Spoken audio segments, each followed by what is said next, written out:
over to him.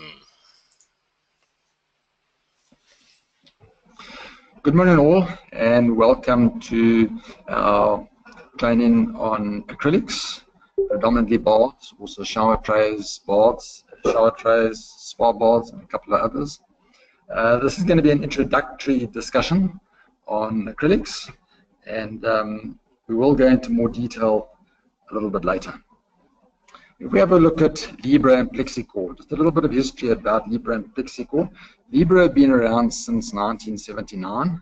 Plexicore have been around longer than that, since the 1950s, and they came together. Libra joined the group in 2009, and Plexicore joined the group in about 2012.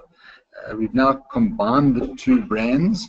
Fortunately, they used the same material prior to being part of the same group, so it made it much easier. The production side was much easier as they used the same material, which is a cast acrylic. Both of them, if you look at the local, has been around for over 50 years. That pertains to Plexicore. Both of their brands conform to SABS 1402 Part 1.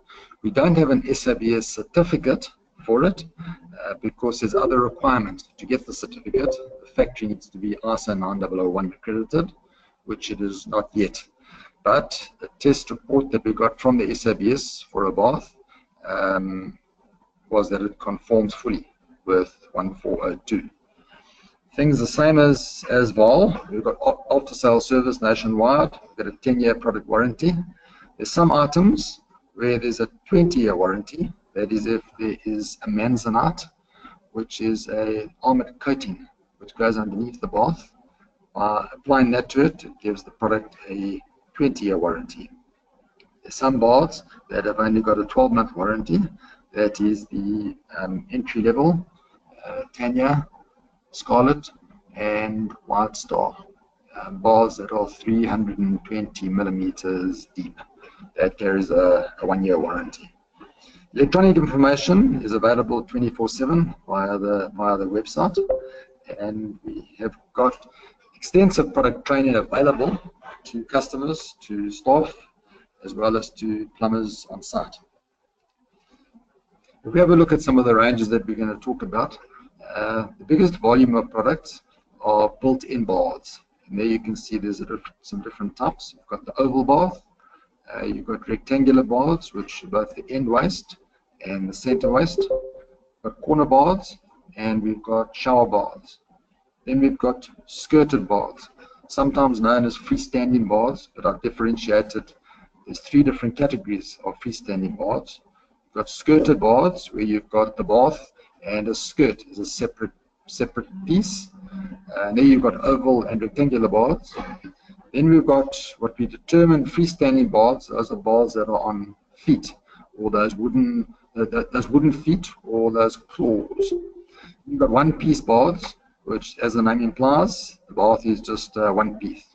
That's the skirt and the bath combined. Then we'll look at shower trays, basins, spa baths, and then a new thing which is not officially part of the range yet, but will be soon, and that is kitchen sinks. If we have a look at the difference between cast acrylic and capped acrylic, both Libra and Plexicore historically have both been cast acrylic. Now, what is cast acrylic? That is where the acrylic is either 3 or 4 millimeters thick, and you've then got a mixture of resin and fiberglass on the underside of the bath for strengthening.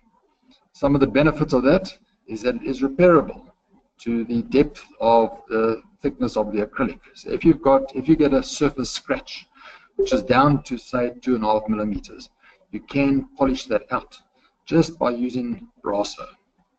If you've got a fault that goes virtually through the acrylic, you can repair it, which we'll go into it a little bit later. As a result of that, it does last longer and it is a lot stronger. Capped acrylic is, the process is very similar to cast acrylic, except the thickness is 1/10 of the thickness of the entire sheet, which includes the strengthening on the back of it. So if you've got the entire bath, which is 5mm thick. The capped acrylic is only 10% of that, which is 0.5mm. So the average thickness of the capped acrylic is between 0.3 to 0.5mm thick. So if you do have a surface scratch, which is deeper than that 0.3 to 5mm, you're not going to be able to repair the bath. If we have a look at the built-in baths, the oval ones, there's a range of them. There you can see some of them. Now here I've included what's traditionally been both Libra and Plexicore baths, but you'll see that the range is going to be changing.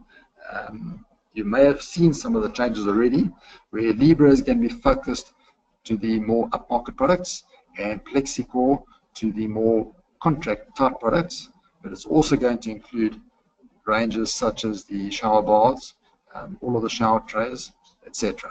But that'll be firmed up in the near future. Typical target market for these baths is residential as well as hospitality. Then if we look at the rectangular baths, this is the high volume range of products.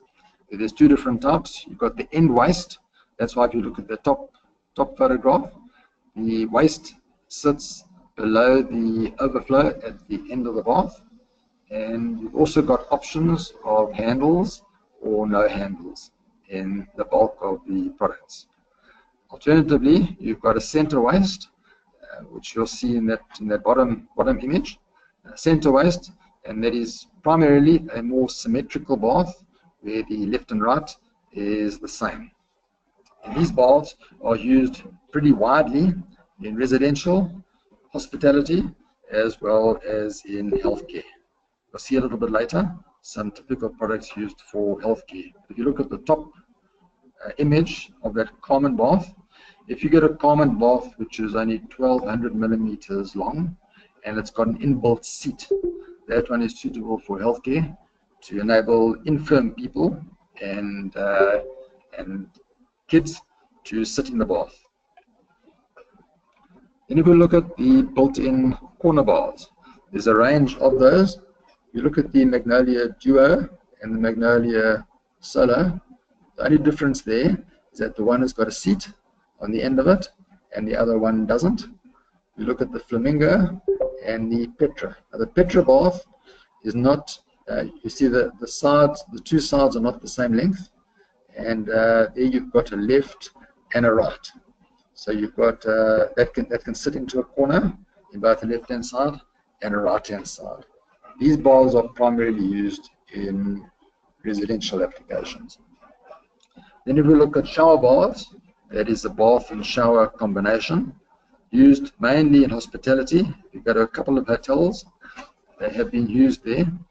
And again, if you look at the Discovery at the top, that's the primary shower bath that we've got, available as a left hand or a right hand option. That particular one there is a left hand shown, and the bottom one is the Elegancia, which is the more square, but otherwise the principle of it is exactly the same. And there you see the right hand is shown, and this one is used. If you look at the Discovery, it does come with a panel in front and the side, and it does come with a shower screen that just covers the bulge where, to enable you to use that top part as a shower. Okay.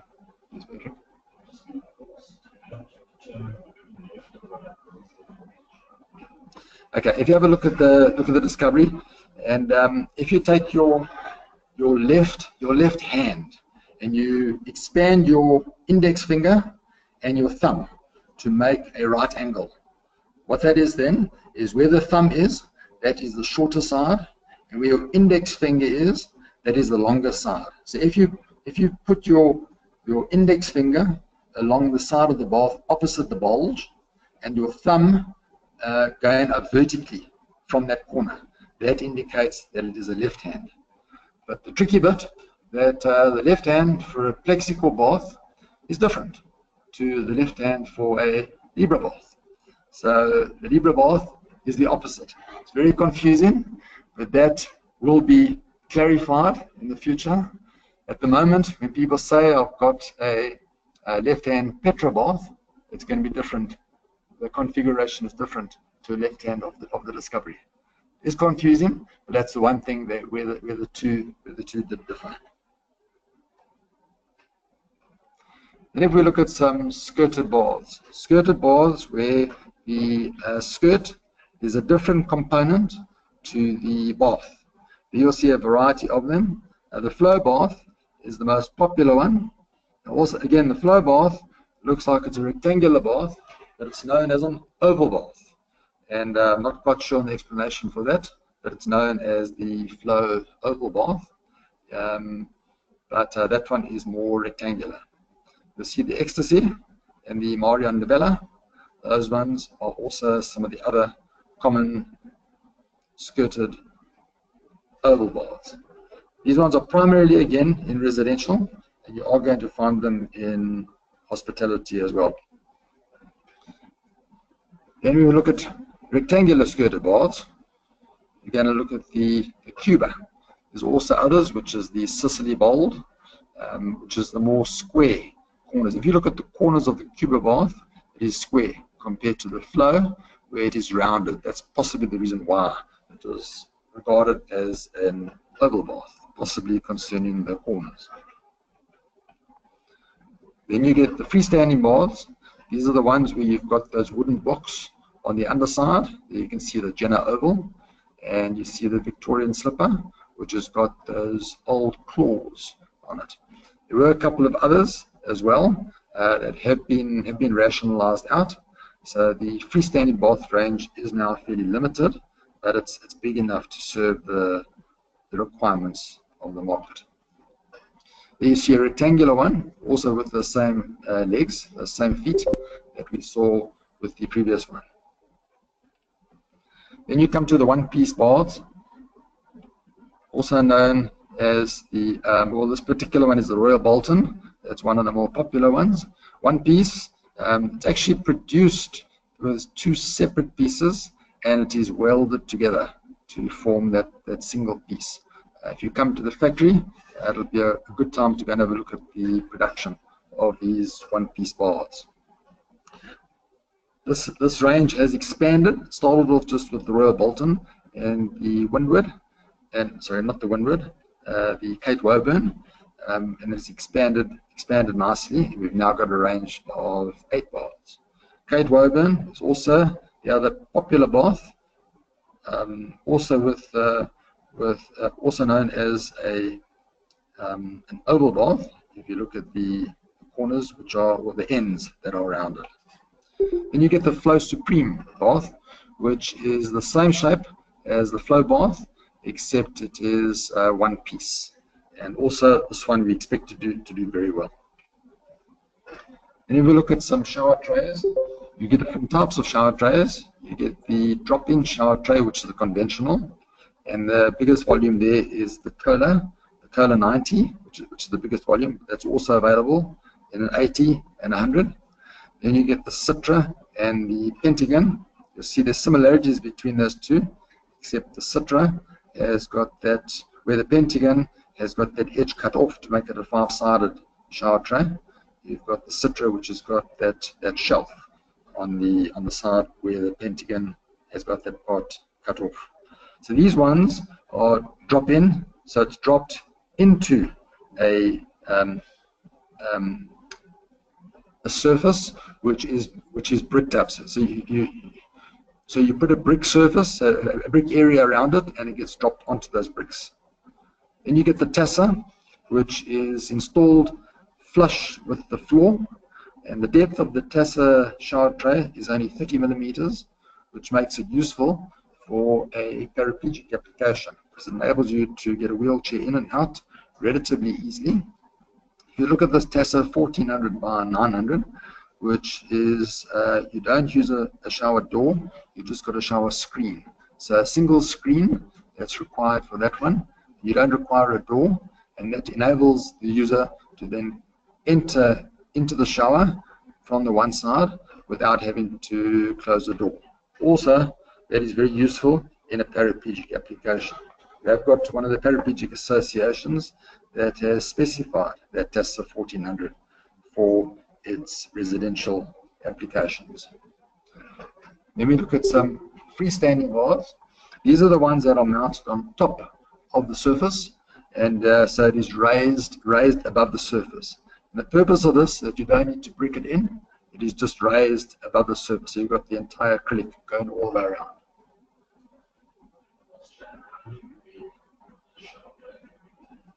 Okay, the shower tray. There's two options that you can install it. One is we're using a leg set. So there's a leg set that you can use to mount it onto, the same as the bars, which we'll look at a little bit later. The other one is to use that river sand to be able to bed the tray the same way that you would do a bath. The installation of the shower tray and the bath, there's similarities between the two. You've got those two different options. These are some of the options that you've got with the bars. You can have handles. A lot of the bars you've got option of handles or no handles, and you've got anti-slip. If you look at the three bars, which are only 320 millimeters deep, all of those come standard with an anti-slip. But you have got the option to put an anti-slip into any of the bars. It's not entirely necessary because the cast acrylic has got anti-slip properties in it. But for that additional anti-slip requirement, that is available. Then you've got a manzanite or premium. Plexico used to call it premium. Libra used to call it a manzanite. That is that armored coating that goes on the underside of the bath.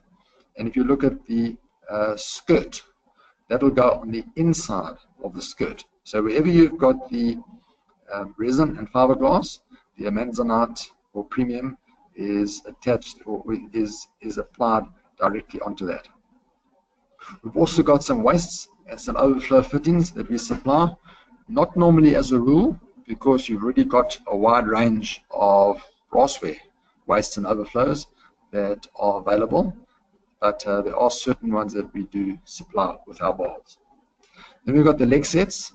There's a couple of different leg sets depending on the bath or the shower tray that it's been used, but we do recommend the use of a leg set because you can adjust it, you can adjust the height, and you can, it does ensure, it makes it a lot easier to ensure that your bath or your shower tray is going to be installed level. Then you've got your front and your side panels as options. So these are for bars that do not have a skirt. You've got a front panel and you've got a side panel. So if we look at particularly the shower bars, there is no skirt for that one, but you do have panels, both front and side. And then also for the shower bars, you've also got the option of shower screens. Just on the one thing about a shower bath, there is another bath called a Misty, which is exclusive to Safa. It's similar to the Discovery bath, but Safa supply the shower screen. That's not supplied by us.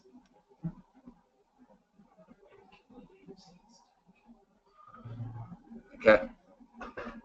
There's no test that we do on the weight that the leg sets take, but that'll be as strong as putting the mixture of not sand, it's cement, river sand underneath it.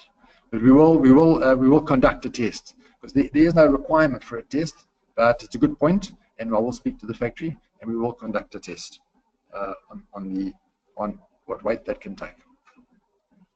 Now if we look at some basins, the three standard basins that we supply are the ones that we've got here. We've got two rectangular ones, both of them are 600 by 400. And that's the Michelle and the Rave. And we've also got the salon basin, basically a hairdressing basin. There used to be a ceramic salon basin, but the volumes didn't warrant that being continued. But we do still have offer that option as a cast acrylic. You've got some other basins which are not available at the moment on the local market. These are available for the export market, And these ones there, you can see the Oxford and the Sheffield. So you've got the oval and the rectangular undermount basins. You've also got something that's in development at the moment, which is been done together with the Department of Education, where you've got vanity basins, which is there's a single, a double, and a triple vanity basin. The 600 being the single being 600, double being 1200, and the triple being 1800 millimeters wide. And this one is made out of a 5 millimeter acrylic. The reason why it's been done is because the Department of Education do not want to use a ceramic basin because of the vandalism that they have experienced. So this is the one that they've chosen to use. They have done whatever tests they need to do on it, and they're happy with the quality of it. You'll see that it does have a panel in front. It's a loose panel which goes at the front, and it will also be supplied with a bracket. So there will be wall-mounted vanities, and it will be supplied as a kit with the base and the panel and the brackets. Will also be used, there's a standard specification for the Cobra metering valve that will go, in the case of the single, it goes right in the center of the basin on the side, and on the double, you don't have one, you've also got one metering valve for each one of those vanity basins, just like with the triple. You've then got 3 supplied with that. If you look at the spar bars, you can spar any built-in bath, and you can also spar the Elegancia 1800 skirted bath. You cannot spar the one-piece baths because there's not enough space to be able to put the motor in between the bath and the wall of the one-piece. Likewise with the skirted baths, you don't have sufficient space between the bath and the skirt to be able to fit the motor.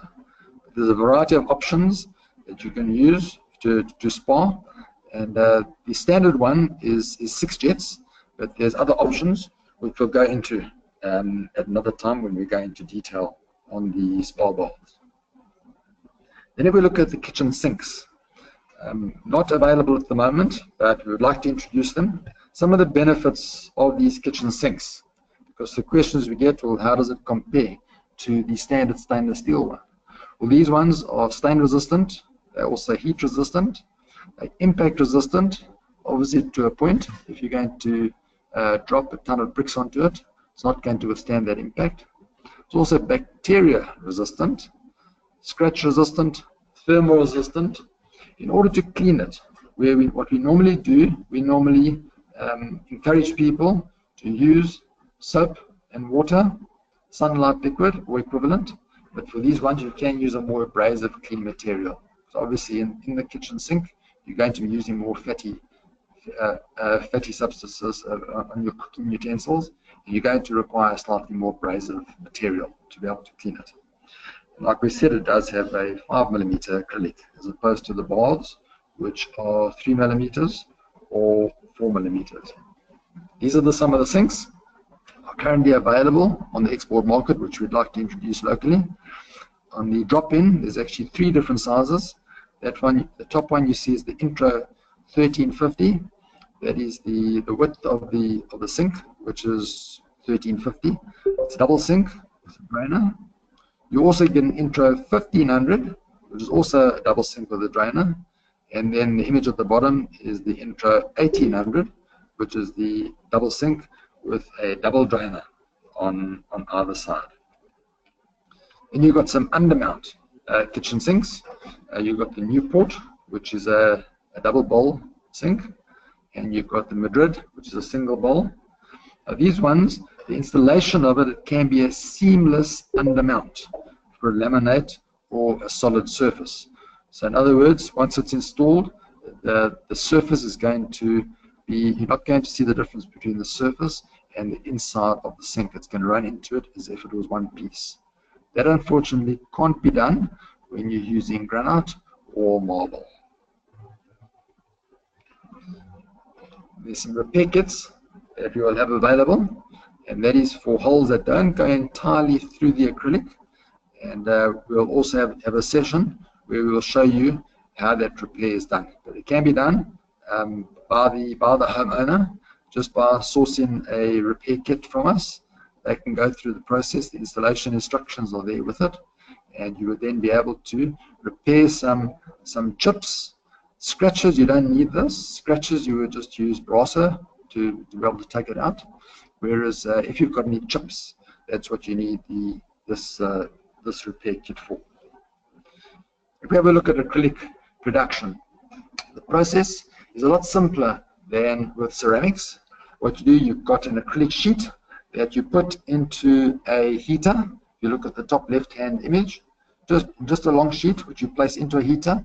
It gets up to 180 degrees Celsius until that is soft enough to be able to put onto the mold. If you look at the top right-hand side, that is the mold. It gets placed on, it's clamped down, and there's a suction that pulls it down onto the mold, and it then forms the shape of the bath. Then goes to another process where you would apply the resin and fiberglass. You see at the bottom left-hand side, you apply the resin and fiberglass onto the underside of the bath to strengthen it, and then you would then drill the holes. That's the overflow hole, the waste hole, and the handle holes, and you would also trim the edge of the bath to ensure that is smooth. And then it goes for packing. Okay, well that's it. If any of you have got any questions or any uncertainties, you can please contact me. You see my cell number and my email address on the screen. If you've got any questions, please forward them to me and we'll address them. Thank you for your attention and have a great day. Thank you, ladies and gentlemen. Gerard, they've just, one of the questions that they've asked is, what is the guarantee going to be on the kitchen sinks? Okay, the guarantee is going to be the same as the baths, which will be 10 years. Okay. And then just to recap again, the filling underneath the shower tray, if you can just go through that again with the people. Okay, there's the two options. You've either got the leg set or you've got some river sand, which you would place underneath the shower tray, and you would then level the shower tray.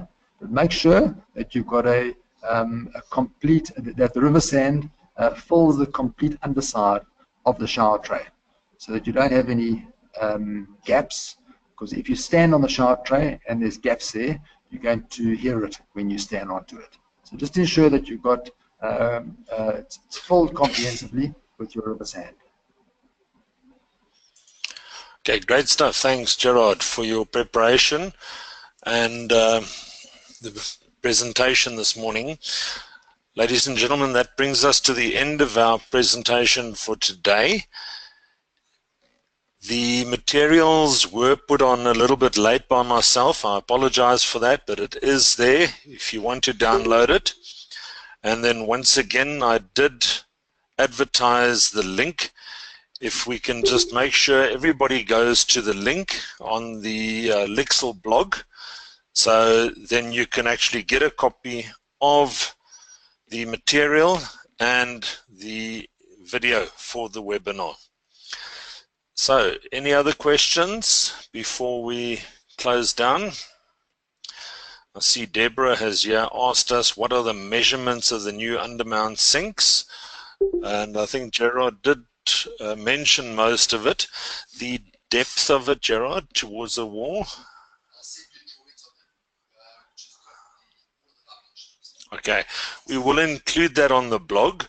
The widths Gerard did give us is a 1350, a 1500 and a 1800, but we will be posting the actual dimensions and so forth on there. Okay, I don't see any other questions coming up, so from our side, ladies and gentlemen, thank you very much for your attention, and go out there and sell.